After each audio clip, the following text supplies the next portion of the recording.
Hello, fancy meeting you here. Welcome to the second edition of what I'm forced to call the big interview with Graham Hunter, for the sole reason that Backpage Press have kidnapped my entire Paul Weller CD and record collection. The first edition was with Gary Neville, and before we go any further, thanks to all of you, not only those who downloaded and listened, but so many of you who gave such positive, enthusiastic, forthright feedback. It makes us very satisfied to know that you feel the same about football discussion held that way. But let's be truthful. When you get Gary Neville and he engages for 47, 48 minutes in a chat about football, that's the kind of podcast you're going to get. I claim no credit. This second edition is with Gordon Strachan. He intersects from the Neville profile because Gordon is a man of passion, intelligence, wit about football, a high achiever. If you're too young to have seen him playing live, then my commiserations. He was the Andres Iniesta of his time. In fact, if you had a time machine and you dropped him into the Pep Guardiola Barcelona side, or indeed that of today, he'd fit right in. He'd be a starter. A man of creative, brave intelligence on a football pitch, worth the entry to a match on its own. In this chat, he talks about why he locks himself in his garage with a football and what he does there, what he's learned from it. He talks about anger in football, his own anger, how it drove him, but also the anger that he witnessed, a raw, blazing, young anger in Sir Alex Ferguson, the millions he reckoned we'd all pay to be able to witness it, but also how relationships with Sir Alex Ferguson can scar a person for life. He's very, very good on Leeds winning the title, Eric Cantona's arrival and the need for his departure. He's terrific too about his preference for Andres Iniesta over Leo Messi.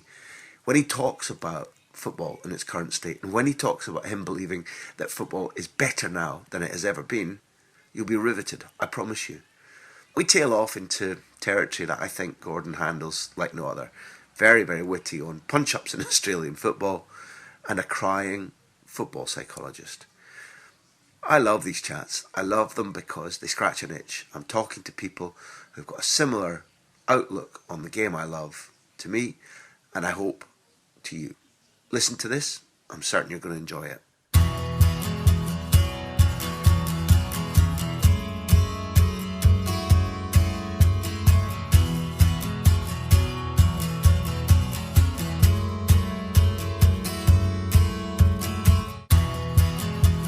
Gordon, welcome. Thank you. It's a pleasure to be speaking to you, like it was a pleasure to watch you. I want to start a little bit by saying, I'm not sure if you were able to watch the football this week, but I was at the Camp Nou and I watched a player who's gifted and graceful in Andres Iniesta do things that startled and excited a crowd that's been watching him do those things for 10 years.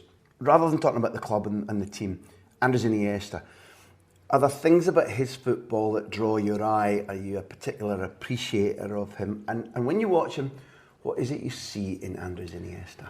What do you say? I see someone who's in love with the game. Someone who gets great enjoyment of playing alongside great players and watching great players and thinking they're great players. And he's oblivious to the fact that he's up there with them. I think there's a humility about him. Funny enough, most people I talk to always talk about Messi. I drag them to Iniesta. I first really came across him when Celtic played Barcelona many years ago. I think Barcelona had been known as a top side, but it was the first time I think they'd been kind of live on British football on British soil against Celtic, and I'm sure the midfield was Yaya Toure, Xavi and Iniesta. And we had Paul Hartley, Barry Robson and Ian Other in there. And I remember during the game, Barry Robson saying to me, "What do you do? We can't get them." I just kept going, "We'll just run about, try and bat into one or two of them, annoy them." And after the game, the guy came in with the stats. And I've got to remember that when we played Man United, they had 340 passes. Benfica were something like 360. AC Milan were, I don't know, maybe around about the same. And he says, I said, "You got the stats?" He went, "Yeah, they had just over 700 passes." I went, "Your machine's broken." I went, "Have a look at that again."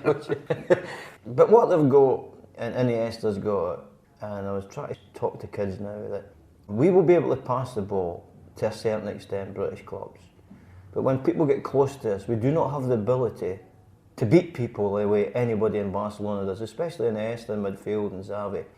If you watch British teams playing, we'll pass to a certain extent, then we'll have a hopeful ball somewhere or a flick. It doesn't happen that way at Barcelona, because they want to give you the best ball they can possibly give you to continue the move, and they're brave enough to be on the ball and beat somebody. I mean, anybody in the Barcelona side, they beat anybody at any given time in any space. We do not have that in Britain. People are looking for the answers, and just have a look at it. It's quite simple, really. Use your eyes and you'll see it. It'll stand out that they can beat anybody at any time. Also got the ability and decision making and when to pass it, when to beat people. I watched Barcelona play against Man City a couple of weeks ago, and I sat with my two boys at 36, 32, and Messi was just incredible. I said to them, as you're watching this, remember where you were when you seen this. We're all sitting together because we're now watching Messi, magnificent, and Joe Hart putting the best goalkeeping display I've ever seen on at the same time. And when you watch Barcelona, sometimes in a strange way it can get a bit tedious, because it all seems that, right, there's the same things happening all the time. There's nothing happening here. And then something happens every game that you've never seen. Yeah. Something will happen, like Iniesta taking the ball at his own 18-yard box the other day there, turning somebody with his back to the opposite goal, beating 3 people, and the crowd building up. Now the hard part comes after he's beat 3, because it's quite an instinctive thing that. He's got a pass to make. I would say 9 times out of 10 people get to misplace that pass, because they've got excited, there's the final one, and that's the pass that counts to be a great player. And that's what he's come away with, a pass that Neymar doesn't even need to break his step. I actually think that we live in a great age with everything, technology, whatever you want to call it. There's so many things going on here that you couldn't imagine 40 years ago. I'm also seeing things that I couldn't imagine on the football field 40 years ago. I didn't think football could ever get as good as this when I see some players play. You've got to ask me why? Well, obviously you've fascinated me. I was going to ask, is there any way that you mean such technique at such high speeds, repetitively or not? Have I got the wrong... No, imagination, flair, things I never thought I'd see possible. I've seen people years ago, 40 years ago, it was basically Jimmy Johnson, what you go one way, you go the other way, but beating people. Now there's all sorts of ways of beating people with the technique that they've been brought on. And saying that, what's allowed that to happen is the fact that the pitches are far superior than what they were 40 years ago. The laws of football have changed. The no pass back rule, you've got to play, the game's become longer, there's more space. And the fact is the tackling. Protection. And that's where we struggle in Britain sometimes, especially in Scotland, I think, because teams used to come and play the Scottish national side and we used to kick 10 bells at them. That can't happen now. No. The days of the midfield destroyer is gone. You need to be a midfield thinker who you can intercept and counter-attack. So all of that has come together like the perfect storm to create Barcelona and the players that are there. They're at one with the ball. The ball feels part of them at any time. And again, that's what we're missing now. Most football players in Britain are not one with the ball. These guys, I think the ball, it's like a part of them. It's like me moving my hand to pick up a bit of chocolate again there. They can do that. Now I'm going to change the order that was in my mind, because right. we've had a chat arriving here. You've got the exact understanding. Apart from that, we'll get on to your innate ability and how you develop yourself as a great footballer, in my opinion. But you know exactly what's lacking in any nation, not just Scotland or England, in order to become a little bit more close to that. The ball is part of me. I love the ball. I know what to do with it. You know what's lacking and what can be done. It's quite simple. Hours and hours and hours.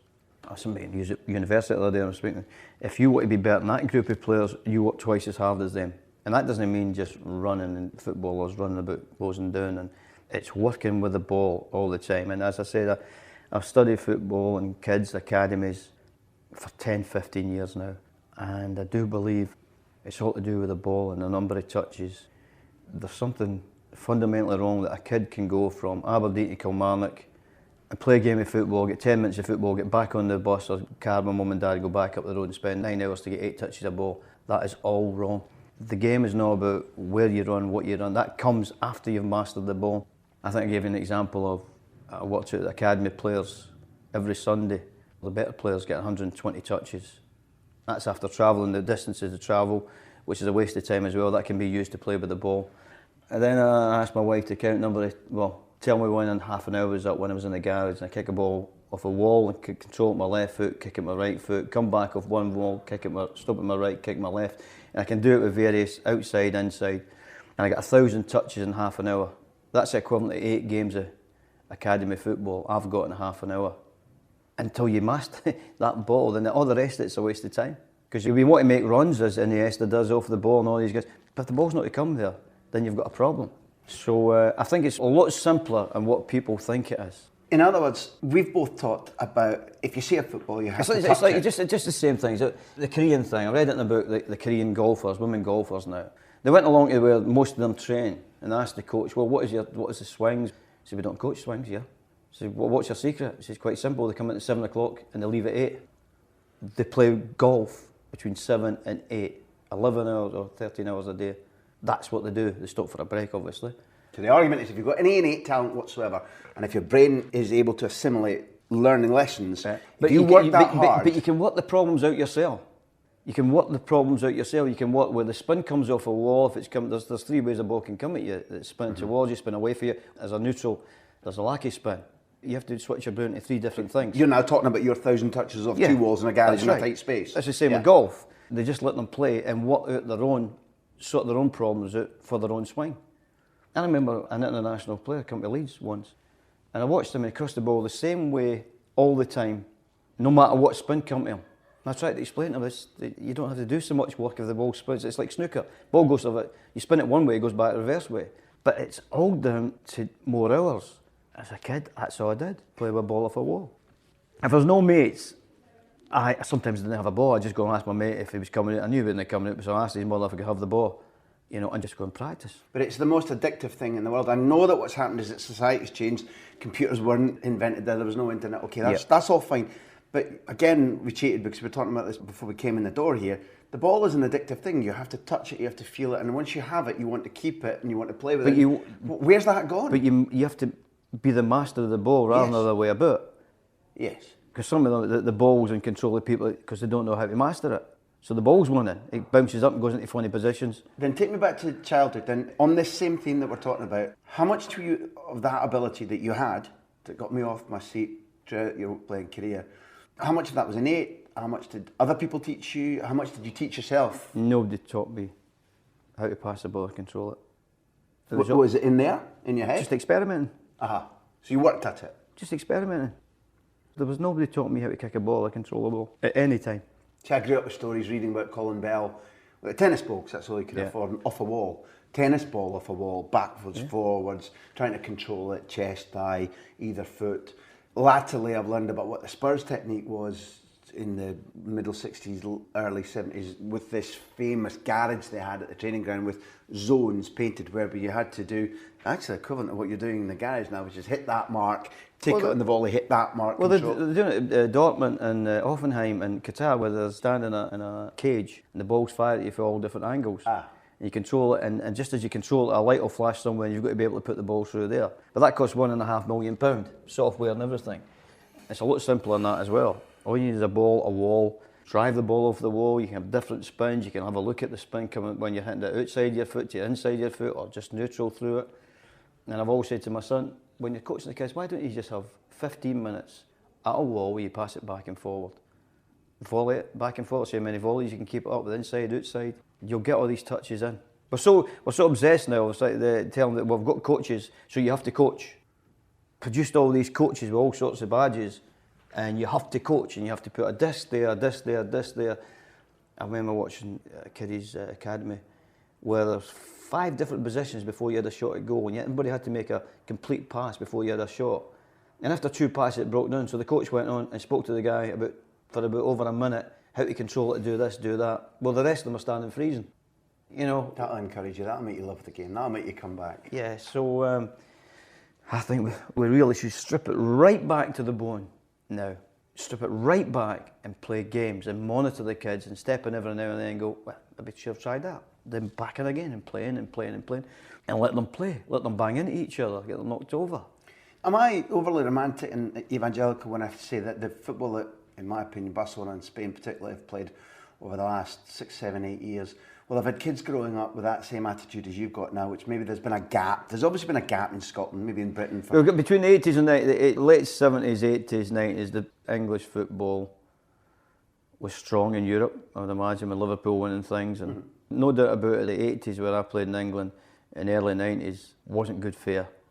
But we showed kids who were growing up then that long and direct, and it wasn't about keeping the ball. Well, to be fair, long and direct come from because of the offside rule, where, you know, I remember playing Leeds United versus Sheffield United, Dave Bassett versus Hal Wilkinson. We had two linesmen flagging for offside at the same time. The two back fours were 15 yards for each other. You know, so the game has developed since it's got better since then. There's absolutely no doubt about it. But the British football, we've got problems because, well, we've not got problems because we live in a society where we think we're really poor, but we're not really poor. Society tells us now, if you've not got a mobile phone, if you've not got Sky Telly, you're boarding on the breadline. If you take the Champions League, I think most of the players, nearly 50%, come from Brazil or African-related players. You know, when I say African, it's like Fellaini, who's Belgian, but Algeria. They come from a hard-working area. They have to get on with it. Driven by self-betterment, possibly with people to feed and help back, exactly. send money away. But no academy to succeed. No academy, just football. Play football. And I keep saying we have to go back to this. Yeah, get on with it. Play all the time. And people tell me they're having too much football. No, there's not enough football for kids in Britain. Absolutely not enough football. They should be playing at lunchtime, after school, for their youth team or whatever. It's a basic. What we've done is we've created so many coaches that we feel we have to coach them.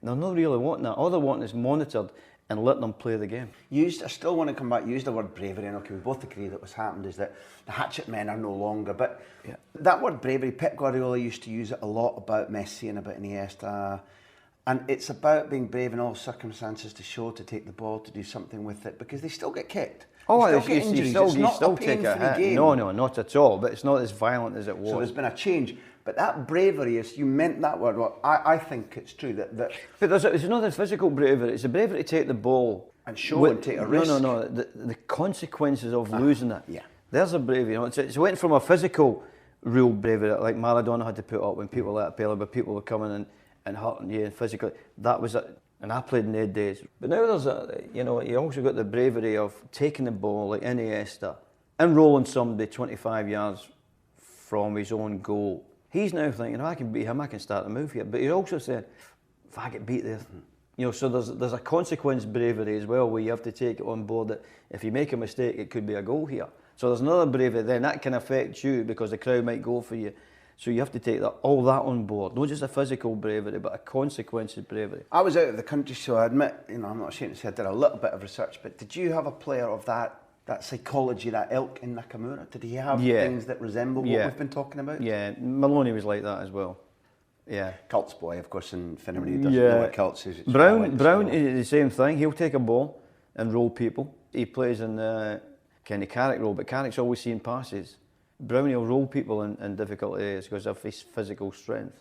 So I have them, yeah. But Naka didn't have that physical strength? Naka had what the Barcelona players is. He thinks 4 passes ahead of everybody. He'll work out there's a possibility of A, B, C, D. There's 4 passes maybe each or 3 passes for that. Then he works out what is the likelihood. Say there's 4 passes, it might break down with that one. I'm no bother going in there.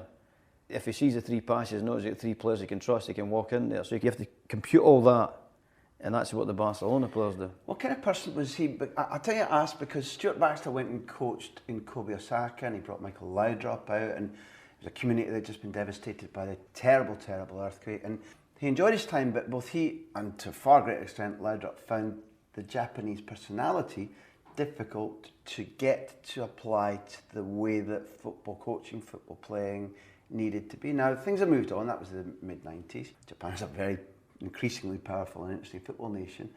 Do you think in encountering him, did he have to go through a cultural change? Was he a natural footballer? Has there been a change of psychology? He was okay. He come from Japan, but went to Italy first. So it was a kind of stopover before he got. It wasn't like straight from Japan right to Scotland. I think that might have been that would have been a cultural shock.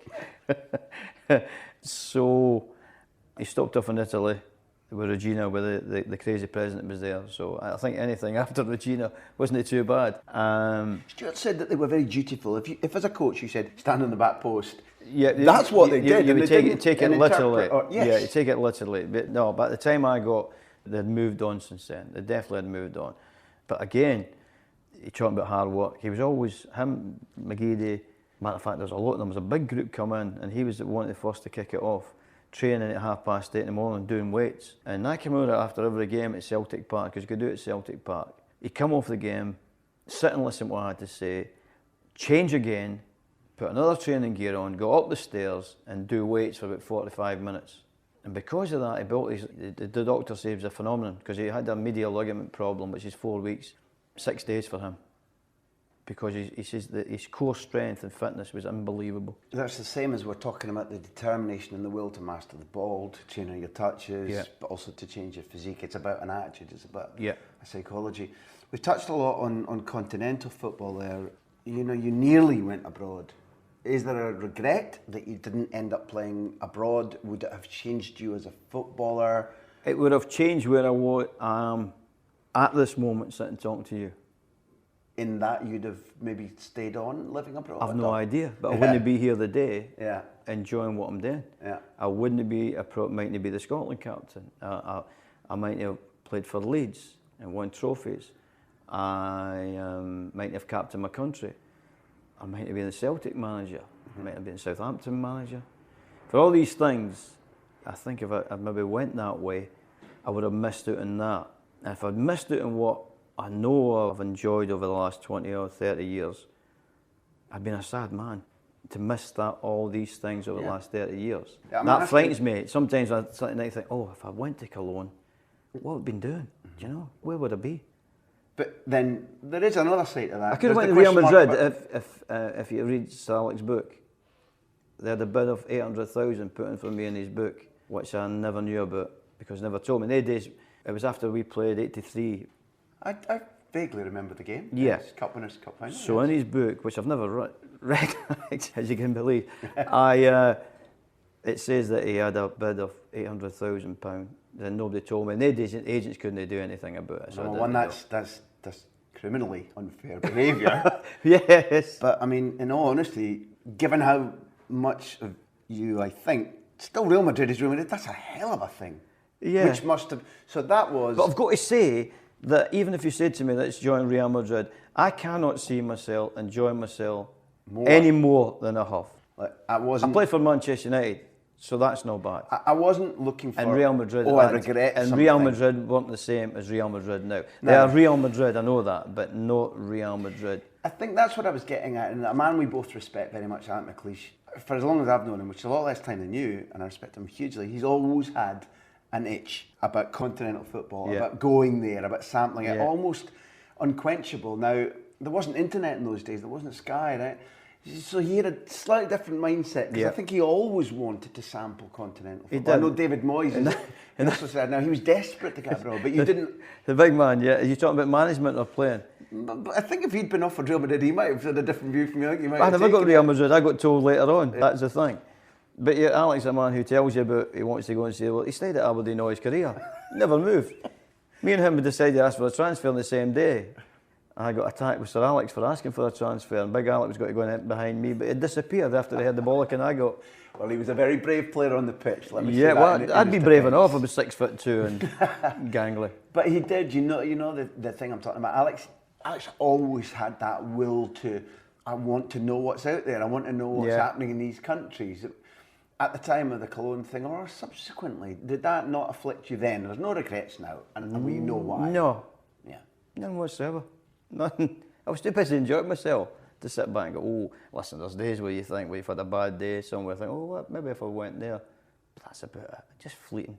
It's a great gift to be satisfied or content with, when you're achieving things and know it and be happy with what you've got.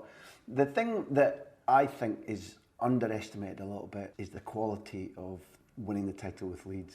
I think that has slightly slipped under the radar. There was fewer live shows then. With due respect, I look back at the usual starting 11, and there was a fairly close pocket of quality in the centre of the park, and maybe more hard work in other areas. What were those men like that you played with? You got to remember when we joined there, it was there were about 6 or 7 bottom of the league, the league below. But it was the first time I'd come through a difficult period in my life where I felt a bit unwanted, a bit used, but abused at the same time. So all these kind of things, and I went to a club who said to me, listen, this is what I want you to do. This is your job when you join here. I'd never had that before in my life. Because maybe I laugh at life, I laugh during life, people don't take me serious. And I said to somebody the other day that I take what I do serious, but I don't take myself serious.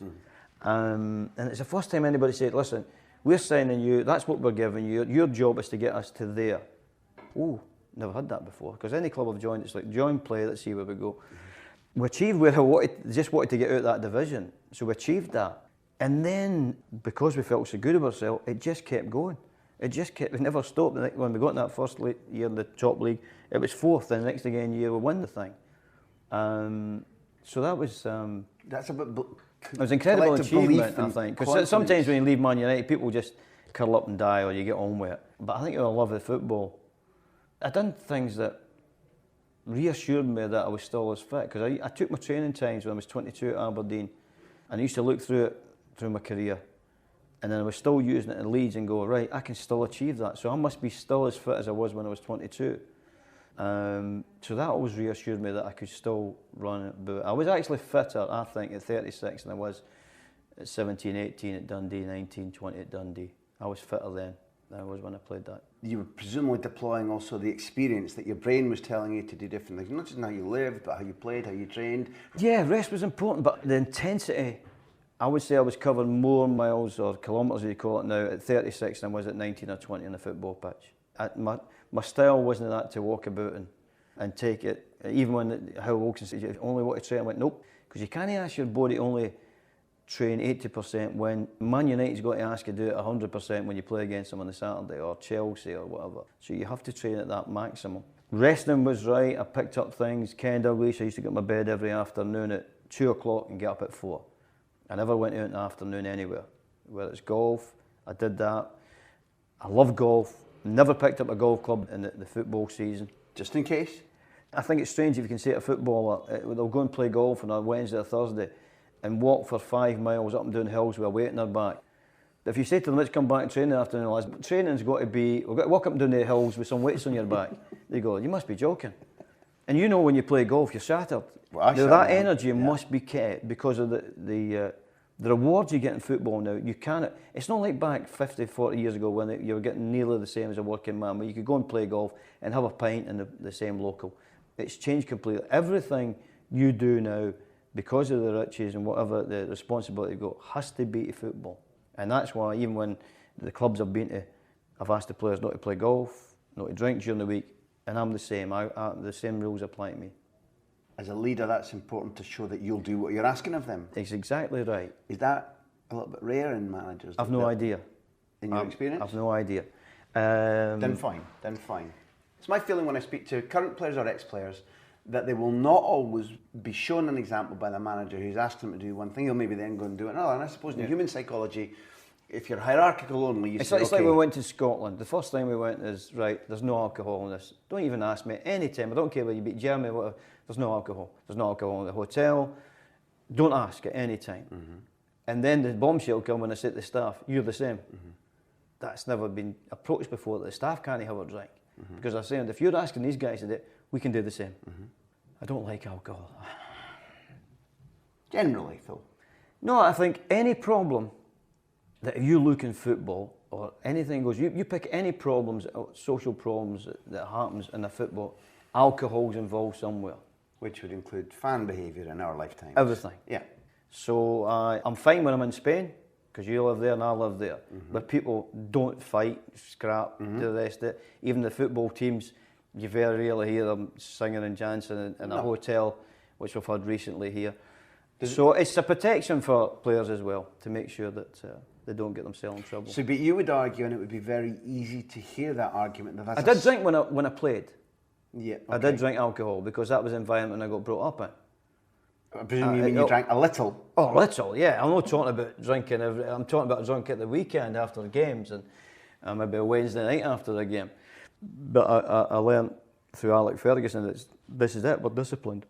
And I drunk at Man United on a Saturday, that's part of the contract. I think you looked in your contract with Ryan Robson, what you say, McGrath, you had to drink.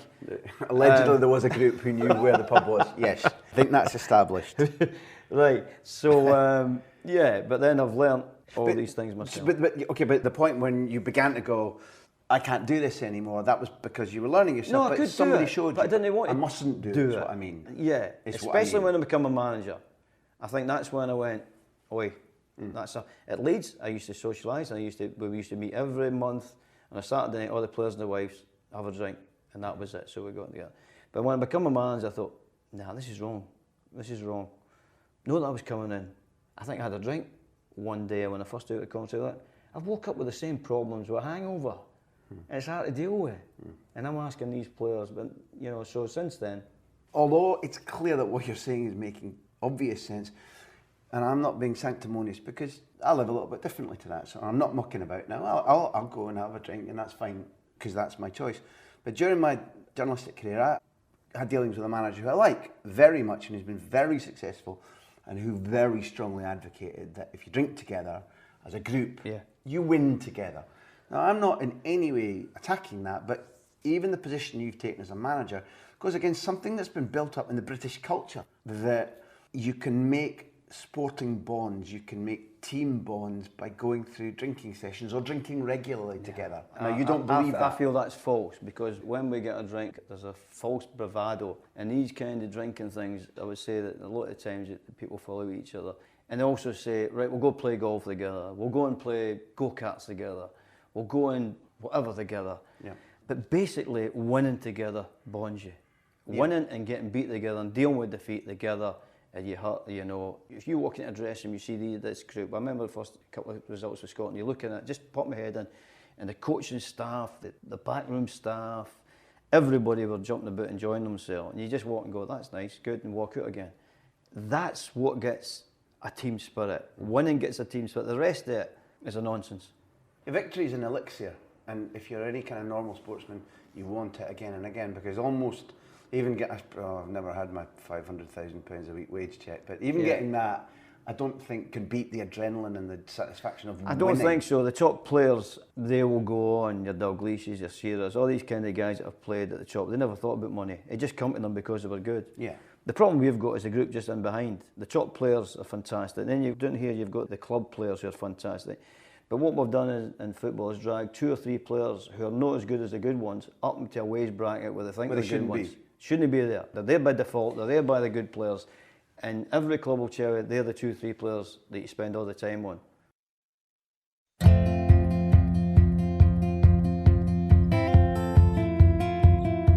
When proper resting, when you rotate is the term now that's used, is some of the things that you're taking away, the constant stress that we're talking about the responsibility in games, that you're constantly on television, that you're also constantly in demand from advertisers, from marketers, in a way that, however famous you were in your playing career, that has changed. Like absolutely. The travel, the constant Champions League travel. Now, again, people laugh when they listen to this podcast, but I would contend, and you can slap me down if I'm wrong, that constantly on a plane, constantly on a bus to the airport, constantly in a hotel takes a toll on your freshness, your acuity, your ability to make great decisions under pressure. Now, is that nonsensical, or is there something in there about the resting concept? I can see that, because I actually got fed up with, not football, when I was older. I got fed up wearing a tracksuit, believe it or not. I can't wear a tracksuit this day. I can't wear a tracksuit. It reminds me of just travelling around the world and going to hotel rooms. I couldn't get in another hotel room. So I've got that. Saying that just now, it's a different environment, because if Aberdeen were playing somewhere in Romania, it'd be with your own boots in your hand, Aberdeen to London, London to Amsterdam, Amsterdam to Bucharest, and a bus to wherever we went. Now you can go for, if you play with Liverpool, and a plane that's got a bed, straight there and back again. I grant you. And they could be getting back, it was worse than us getting back from Kilmarnock on a Wednesday, or Morton. So the travelling thing is... We've established that however it was, you're there to stay. It's a factor. It can wear you down. But I remember saying to Robert Yarney when I signed him for a day at Coventry. Good player. So he signed for a day. He just finished the World Cup. I said, do you want a couple of days off? And he went, no. I'll join training the first day, he says, because footballers now have to think all year round. No rest for top footballers. Yes. And I think that's the same for all top footballers now, that rest will come naturally sometimes through an injury. That's when your body says, oi, you've had enough, have a rest. The smart coaches and all these kind of guys now, always fatigued, he's level this, he's level that.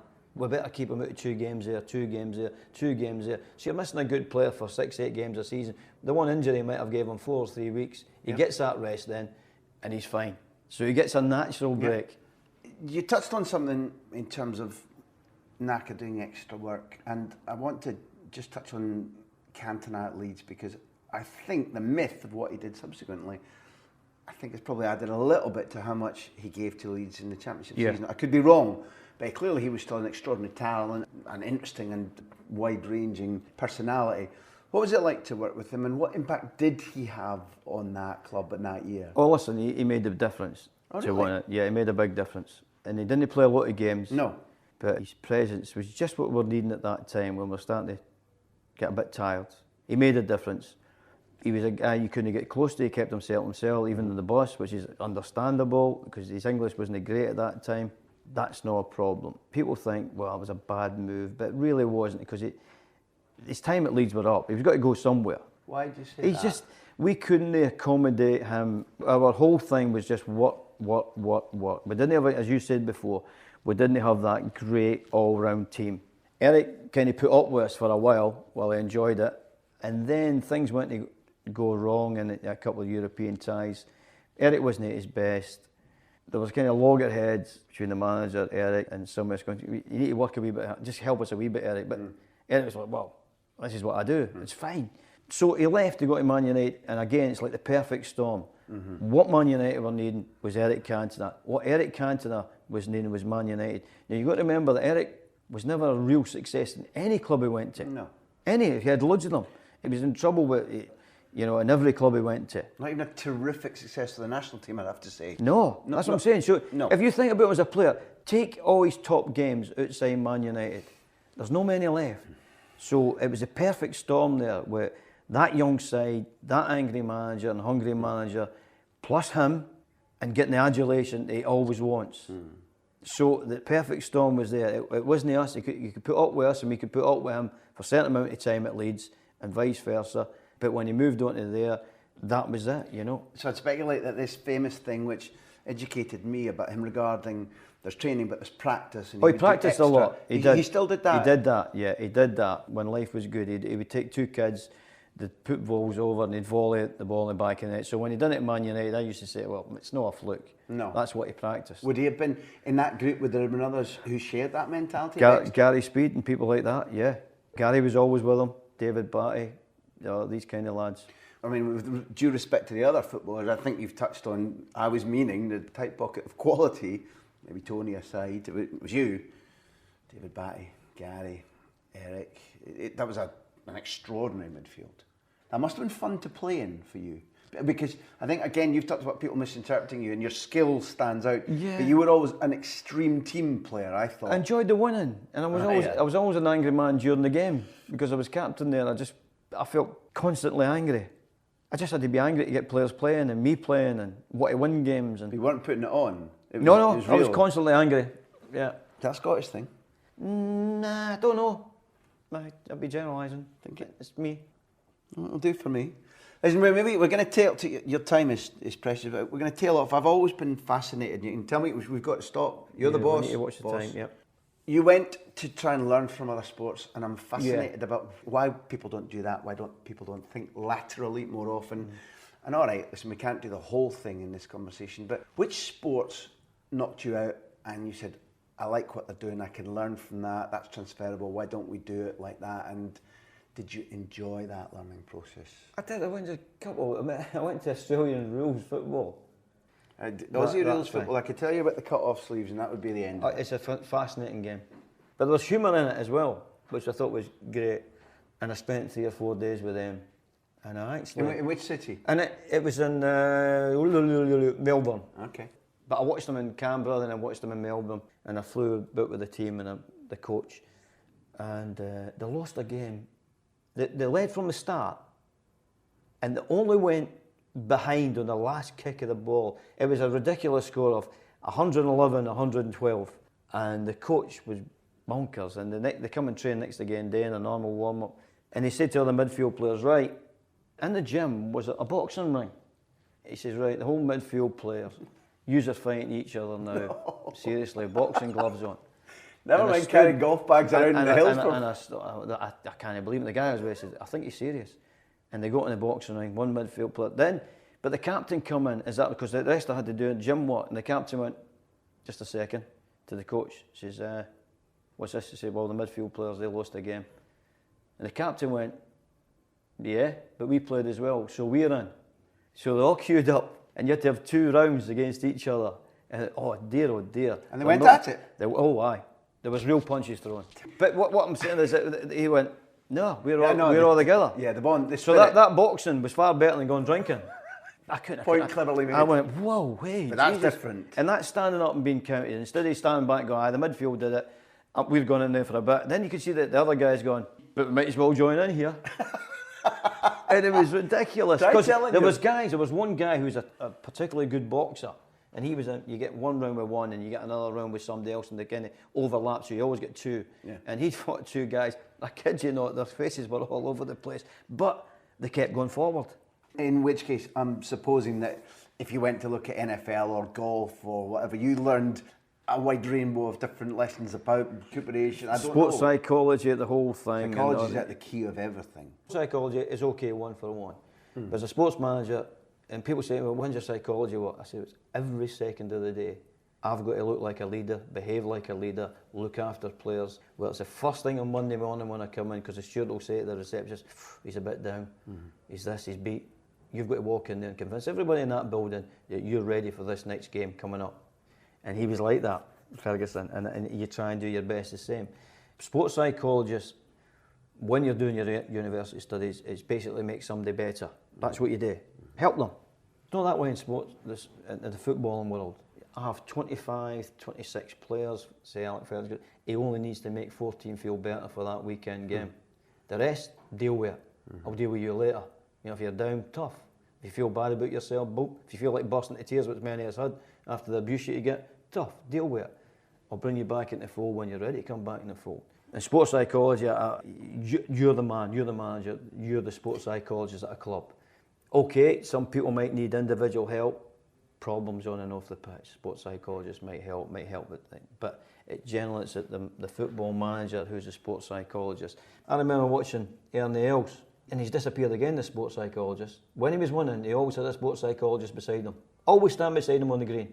And I remember the interview about Ernie and the sports psychologist, and somebody asked him, do you have any other players? He went, yeah, well, I've got about another 15. We'll get out and help them, because they've not made the cut. Ernie's doing okay. Ernie's doing all right.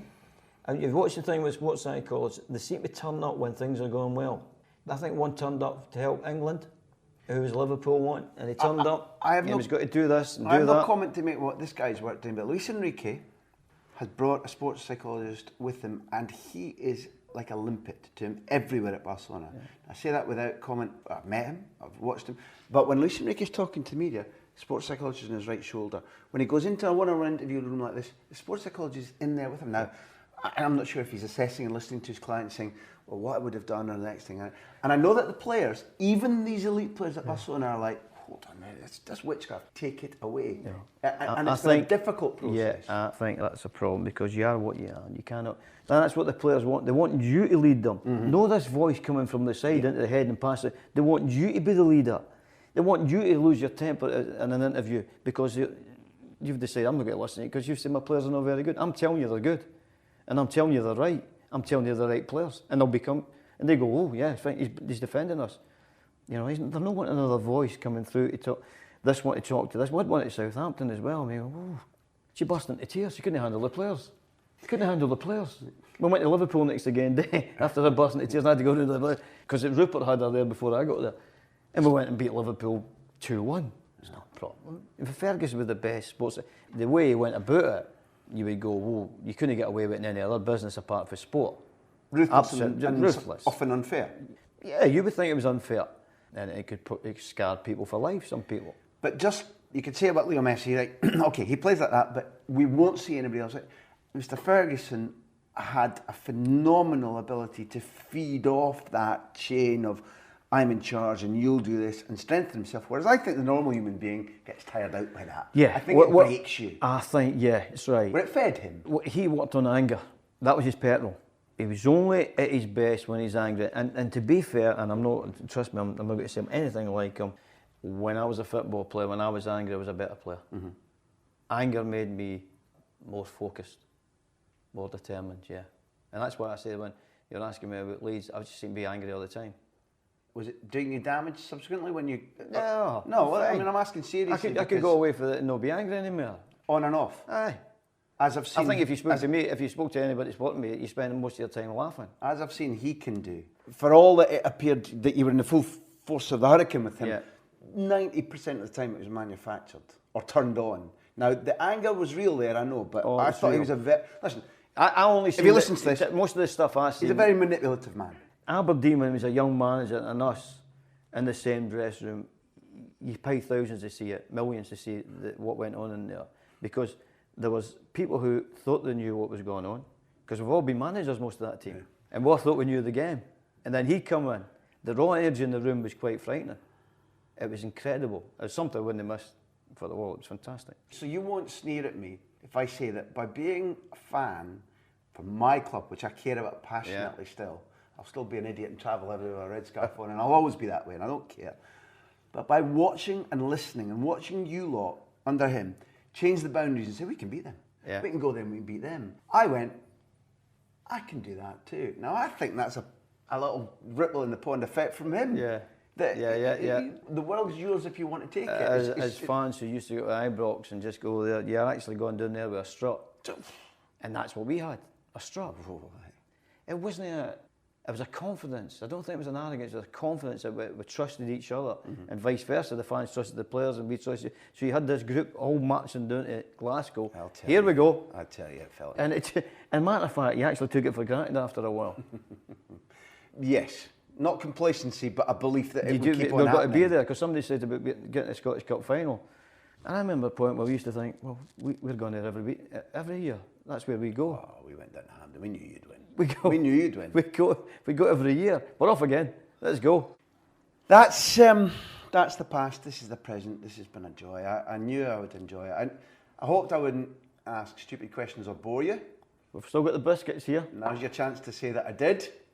I'm going to ask you to do this again in the future, because we covered about 1/millionth of what I wanted to know. We will do that. Okay. We will do that. Please do it in Barcelona. Thanks for... Oh, listen, we could probably arrange that, but not in my flat. Listen, come to the game at any time. Messi often asks about you. I bet he does. The flickering pictures from Pataudry often inspired him. I'm going to stop joking now and say that you gave me extraordinary happiness in my life, and it's been a pleasure and privilege chatting to you. Well, I've had a good afternoon. It's been great fun. Thank you. Thank you.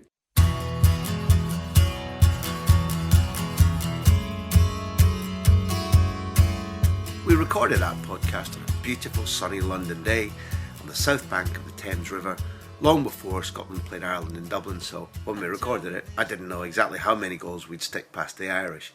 But what I do know is that chat gave you a clear insight into why the Scottish football team has been catalysed by that man. Listen to his tone, listen to his intelligence, listen to his insistence. He's got the demeanour, the intelligence, the experience and the delivery of a man used to leading on principle, leading on intelligence, leading on passion for the game. I enjoyed it. I really hope you did too. There's going to be more of these. That is if you do one or two things for me. First of all, please subscribe to the podcast on iTunes or Audio Boom or wherever you picked it up from. It's free. Secondly, if you liked it and you've got the time, please do leave a short review. That specifically helps us make more free content like this. Finally, keep up with who's coming next and indeed all my news at my own website, grahamhunter.tv. This podcast was produced by Backpage Press and me, Graham Hunter. Thank you very much to Nigel at dirtandglorymedia.com for the use of the brilliant, huge, sprawling office space on the south bank of the Thames. Thanks for listening. We should keep doing this. I like meeting you in this way. Talk soon.